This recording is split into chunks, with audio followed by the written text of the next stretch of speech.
Hello friends, welcome to iQuanta. As there is a scarcity of good RCs in the market, so iQuanta has taken up this initiative that we will post one RC of CAD level on our Facebook group as well as on YouTube channel. So those who are already a member of the iQuanta Facebook group, they must have gone through this RC and they must have tried to solve this on their own. But those who are seeing this on YouTube for the first time, for them it is recommended that they pause this screen for a while and read the passage, and then they will have to pause the screen every time when we come to the new questions. So you can simply pause the screen, read the passage on your own, and then you will be solving on all the questions before watching the solution. But the members of iQuanta Facebook group, they can directly jump to the solution part. So let's discuss this passage. So those who have read it, they must have realized that in this passage the author is actually, in the initial part especially, he is reflecting on his childhood where he used to get two different kinds of ice cream, and one was this 2-cent cone and the other was this 4-cent ice cream pie. And the 2-cent cone was actually very small and it could fit comfortably into a child's hand, and it was made by taking the ice cream from its container with a special scoop and then piling it on the cone. Grandmother, and this is the author's grandmother, always suggested that he ate only a part of the cone, then throw away the pointed end, and that is what we all tend to do. But some of us, like the author himself, do not throw it away, we want to gulp it up. So because it had been touched by the vendor's hand, that is why his grandma suggested that he threw it away.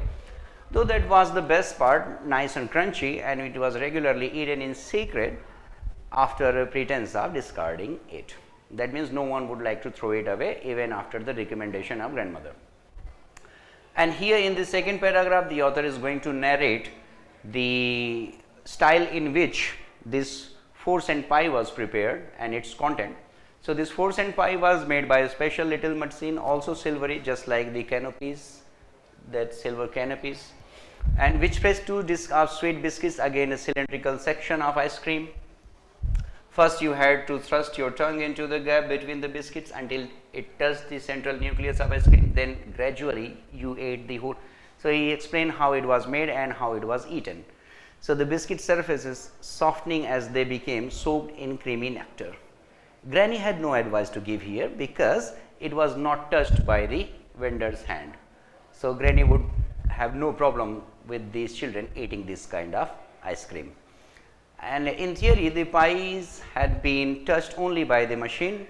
In practice, the vendor had held them in his hand while giving them to us, but it was impossible to isolate the contamination.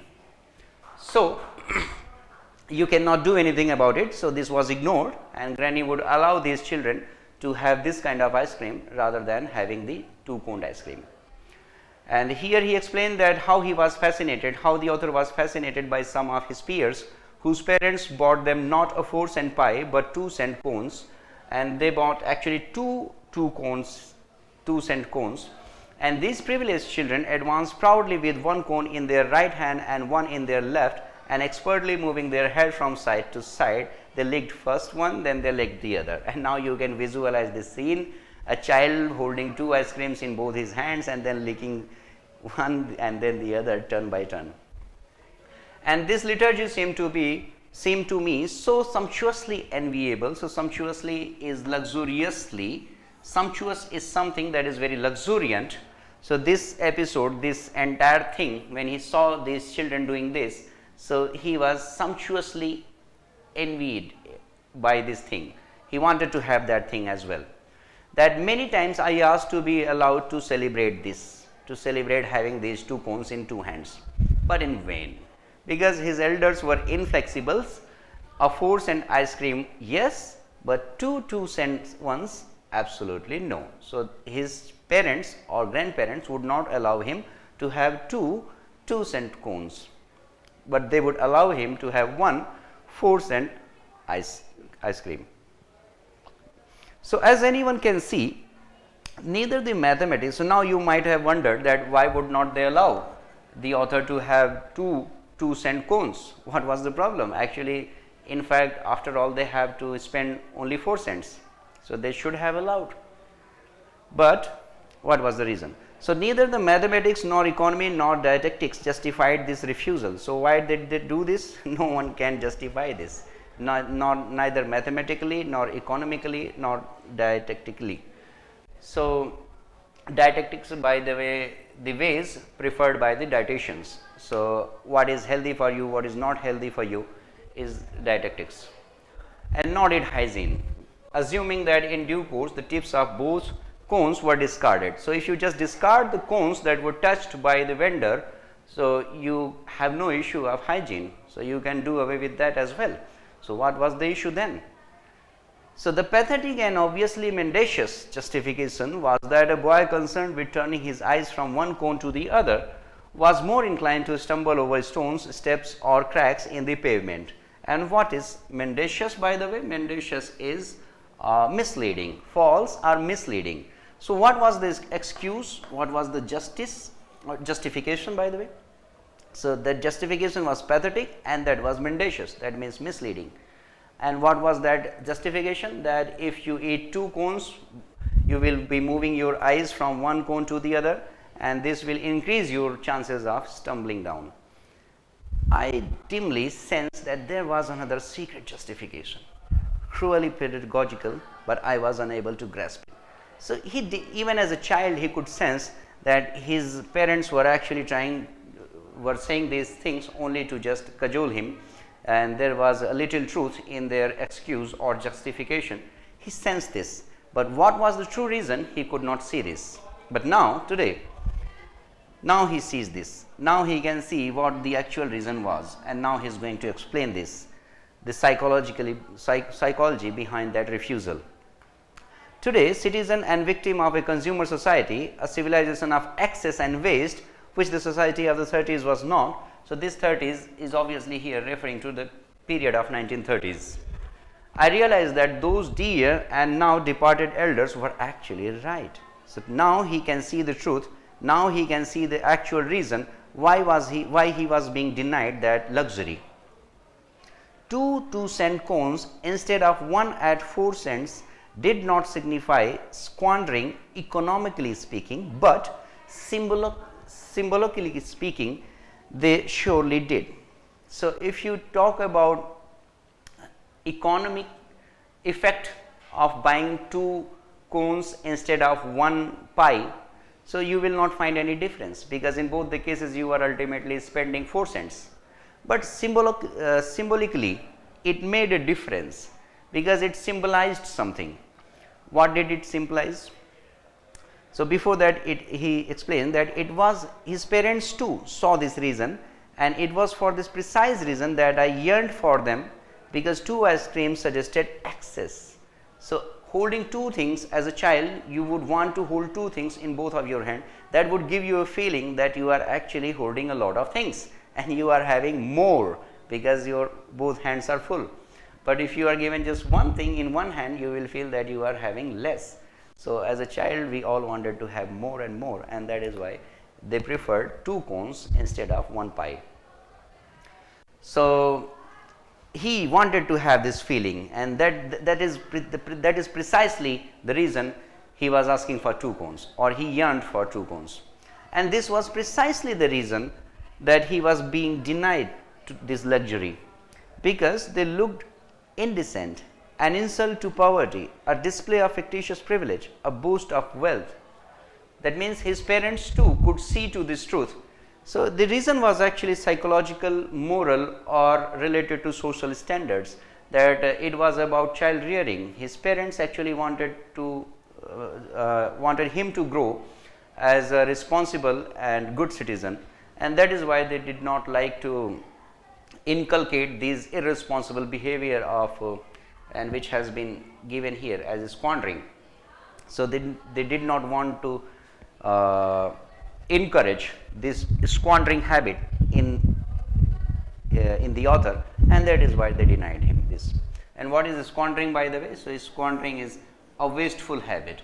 So, when you squander money, you spend a lot of money, you splurge money. When you squander time, you spend a lot of time. So, you waste things, then you squander things. So, and this was, so we were here. So, only spoiled children ate 2 cones at once, and those children who in fairy tales were rightly punished, as Pinocchio was when he rejected the skin and the stalk. And parents who encourage this weakness appropriate to little parvenus. And there is a question, those who have attempted the passage, they might have seen this question, then there was a question about this expression. And what these parvenus are actually people who have recently gained success or wealth, and yet they have yet not been accepted by the elite class or the group or the top society of that community, and but their success is very recent. So, these guys are called parvenus. So, that is the literal meaning of this word. So, these guardians, these parents were bringing up their children in the foolish theatre of I would like to, but I can't. They were preparing them to turn up at tourist class check-in with a fake Gucci bag bought from a street peddler on the beach at Rimini. So, here he is actually trying to say that those parents who are allowing 2 cones to their children, they are actually preparing them for this pseudoness and this fake hypocrisy, that you will just buy this tourist class tourist class ticket, and then you will show off your fake Gucci bag. That means you are not as wealthy as you pretend to be, and your parents have prepared you for this situation by giving you 2 cones of ice cream in childhood. So, this might be the ramification of getting 2 cones. And here in the last passage he says that nowadays the moralists risk seeming at odds with morality in a world where the consumer civilization now wants even adults to be spoiled and promises them always something more, from the wristwatch in the box of detergent. That means you buy a detergent powder and you might get a wristwatch inside, and that's how these companies are enticing their customers or consumers. Or you might also find a bonus bangle sealed in a plastic envelope, and plastic envelope of what? Plastic envelope of the magazine with which it has been sealed. And like the parents of those ambidextrous gluttons, so ambidextrous is a person who can use both his hands with equal efficiency, and glutton is someone who eats a lot. So, he is referring to those kids who actually got to eat those 2 cone ice creams, 2 cents ice cream. I so envy. The consumer civilization pretends to give more, but actually gives for 4 cents what is worth 4 cents. So, this civilization is promising you to give more, but you are actually not getting anything more. You are being fooled by these companies and by these advertisements, and then you will throw away the old transistor radio to purchase the new one that boasts an alarm clock as well. So, just because the new transistor has an alarm clock inbuilt, you are ready to throw away your old transistor, though there is nothing fundamentally wrong with your old transistor. Your old transistor is working well, it is fine, but still you want a new one. This is the consumerism that the author is trying to attack here. So, he is attacking this modern day consumerism, and but some inexplicable defect in the mechanism will guarantee that the radio lasts only a year. So, you buy this new radio with too much enthusiasm and expectation, but inexplicable is something that cannot be explained. So, something that cannot be explained, this kind of defect in the mechanism will appear, and then your radio will not last a year. Then there is a next example. The new cheap car will have leather seats, double side mirrors adjustable from inside, and a paneled dashboard and what not, but it will not last nearly so long as the glorious old Fiat 500 used to, which even when it broke down could be started again with a kick. So, you can have this new transistor, you can have this new fancy car with all the fancy facilities, but still it will not have the durability. So, author is actually indicating that today's consumerism, people are attracted towards getting more and more, and that is why these companies are just enticing them in this way. but they are actually compromising with the quality of the products. So, morality has waned in a way, the author is indicating that the morality has also waned a bit, but for that this habit of consumerism is also responsible. So, that is the content of the passage. Now, let us move to the questions. So, here we have the first question. It says that which of the following cannot be inferred from the passage. So, now you have read the passage, you have a fair idea about the content of the passage, you can easily answer this question. So, option 1 says that today's society is more extravagant than the society of the 1930s. Can we really infer this from the passage? Yes, I think we can, because this is what the author has been trying to say, that in his time, in the 1930s, the society was not that much extravagant, and his parents actually did not allow him to have those 2-cent ice creams, 2-cent cones. Why? Because it had a sense of extravagance associated with it, not because they were actually spending more, but because it had a sense of extravagance with it. So, they did not want to develop this kind of behavior in their children, and that is why they were not very extravagant. But today we want more, we have become extravagant, we will buy another product instead of our first product working very fine. So, yes, certainly we can infer this, and if you cannot infer this from, still if you do not see that it can be inferred, you have not read the passage at all. And the second option says that the act of eating 2 ice cream cones is akin to ceremonial process. Can we actually say this? I think we can say this, because in the passage you see here, you will see that the author says that he also wanted to celebrate this. So, he also wanted to celebrate what? So, he also wanted to celebrate the pleasure or the feeling of having 2 cones in 2 hands.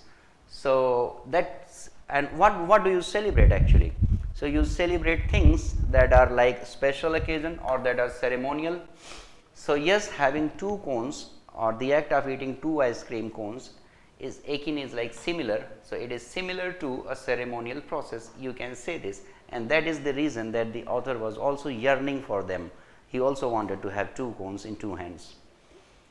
Then this option 3 says that elders rightly suggested that a boy turning eyes from one cone to the other was more likely to fall. Is it true? Can we say this? So, this is a very tricky alternative. Some of you might feel that it is true, but actually this is not true. This cannot be inferred. To see that, you go to the passage, and here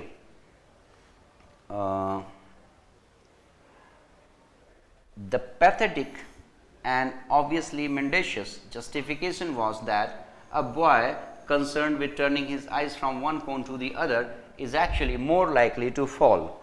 But this claim, this justification given by the parents, this was an excuse, a false excuse.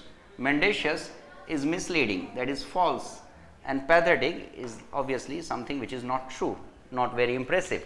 So, it was not very impressive, and it was misleading, it was false. So, what was false? This justification was false. And what was the justification? That if you eat 2 cones, you will be moving your head from this cone to that cone, and that might cause an accident, and you might stumble over stones or something like that. But this excuse was actually not real, and the author too sensed, he too sensed, dimly sensed that there was something more to it. It was, his parents were not telling him the actual or exact reason for not allowing him to have 2 cones. So, you can see it is very clearly mentioned in the passage, and this makes this justification false and not very impressive, while the option is saying that these elders rightly suggested that a boy who is turning his eyes from one cone to other is actually more likely to fall. Were they rightly suggesting this? No, they were not rightly suggesting this. This was just an excuse. On this pretense, they were not allowing those kids to have 2 cones. So, this is the option that should not be inferred, and this cannot be inferred from the passage. While D says that despite seeming to promise more, the consumer civilization gives away exactly what the thing is worth. So, you see this here in the last paragraph, that you pay 4 cents, you get something that is worth exactly 4 cents. 4 cents. So, you are not getting anything extra. So, yes, it too can be inferred. So, this can be inferred, this can be inferred, this can be inferred. This third one should not be inferred. So, this is our answer, because we are looking for something that cannot be inferred. So, I hope you can see that 3 is the answer. Let us move to the next question. Question number 2. In the passage, the phrase little parvenus, so which I was talking about while I was reading the passage. So, little parvenus, so parvenus literally means someone whose success is very recent.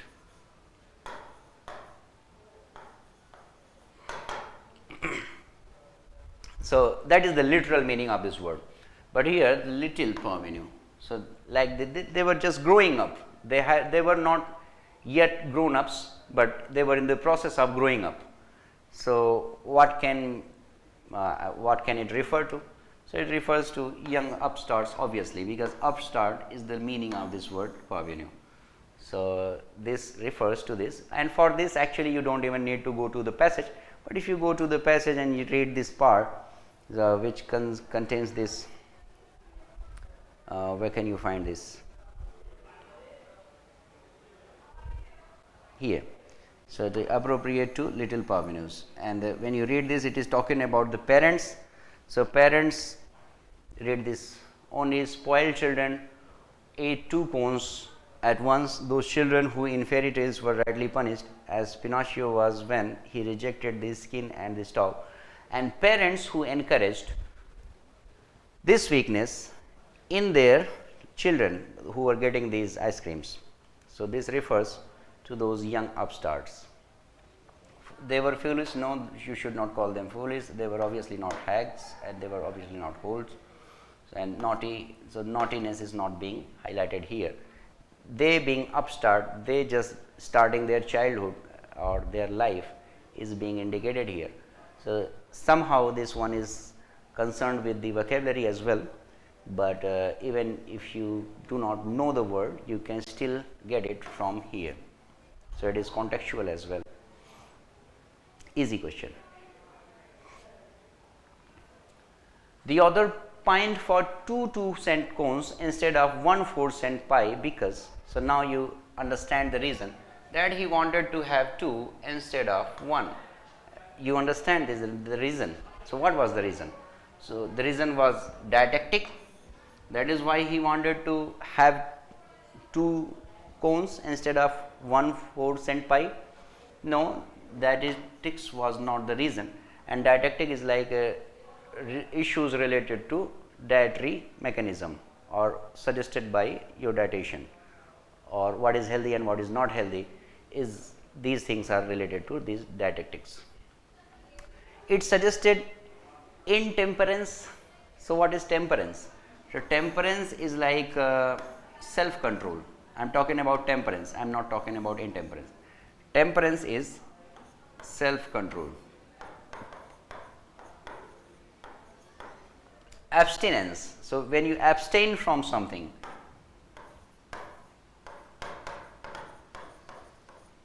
so abstinence is self control, abstaining from something is temperance, and lack of this self control or lack of this abstinence is intemperance.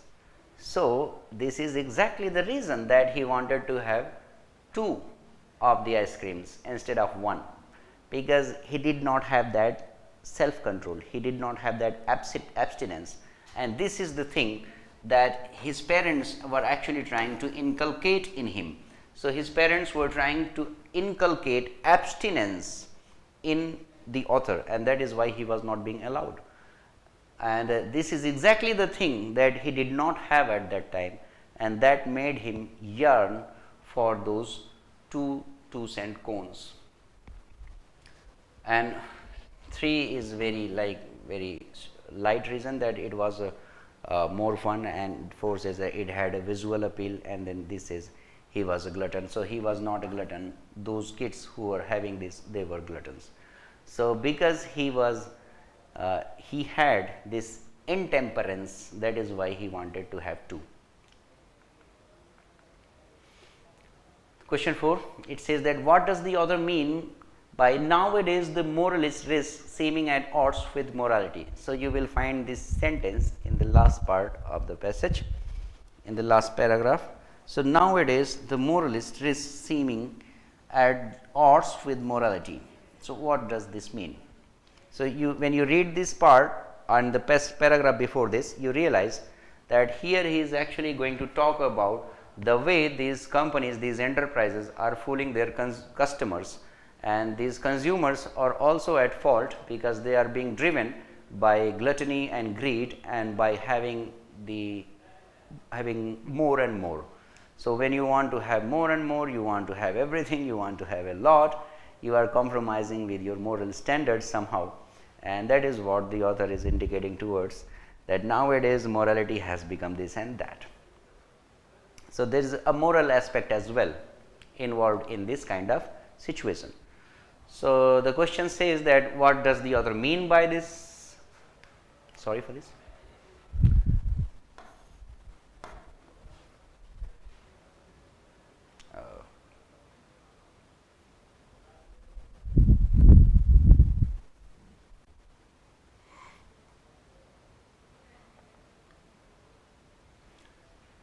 So, the moralists of yesterday have become immoral today. So, some of you might think that it is talking about moralists of yesterday, but actually the moralists of yesterday, especially of the time of which the author is talking, of 1930s, are actually not alive today. So, they have become immoral today. How can they become immoral if they are not alive? I mean, the moralists or whatever they were, they are not alive. So, they have not become immoral today. So, you should not go with this option. This is not what the author is trying to say. And the concept of morality has changed over the years. Yes, this is what the author is trying to say. This is what the author means when he says this, that nowadays the moralist risks seeming at odds with morality. That means these moralists, they themselves seem to be at odds with the morality of that time. So, morality in its real sense. So, morality in its real sense means something else. It is like real morality, and this is like today's morality. So, they are today's moralists. So, today moralist means something else. They see moral values as something else, but in the past moral values were something else. So, the concept of morality has changed over the times. Yes, this is what the author is trying to say. And consumerism is amoral. So, amoral means not having to do anything with the rightness or wrongness of something. When you actually do not care about the morality of anything, you are amoral. So, that is the difference between immoral and amoral. So, immoral is morally wrong. Amoral is not caring about the rightness or wrongness of something. So, consumerism is amoral. It looks to be true, this could be true, but the author is actually not indicating towards this, that the consumerism is amoral. He is talking about the morality. The meaning of morality has changed. This consumerism is amoral. This consumerism is actually not amoral. They justify their behavior. They justify the pattern in their behavior. So, they might be caring about this morality thing, but the concept of morality for them has changed today. It is something else. It has got a new meaning. And the risks associated with the immorality have gone up. No, it has gone down. People do not think that there is any risk in being immoral, and they do not even realize that they are actually being immoral. Why? Because for them morality has taken a new definition. So, they are actually not immoral, they are moral. So, the option that you should choose here is this B, and the others should not be chosen as an answer for this question. So, that is all for this passage. We will see you with next passage. Thank you.